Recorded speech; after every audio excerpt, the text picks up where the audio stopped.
Let's make a watermelon today. The weather's been really hot and making me crave for watermelon. So after eating one, I decided to make one for hair sticker too.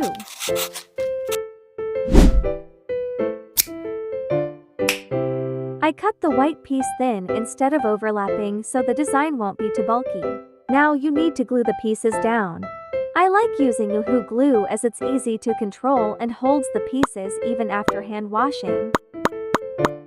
For a finishing touch, I added a yellow base piece to it. Then cut with 3mm allowance.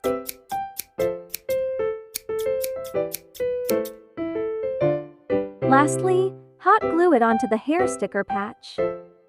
Always make sure you glue it on the flat surface. Finally, trim off the excess part. And we're done.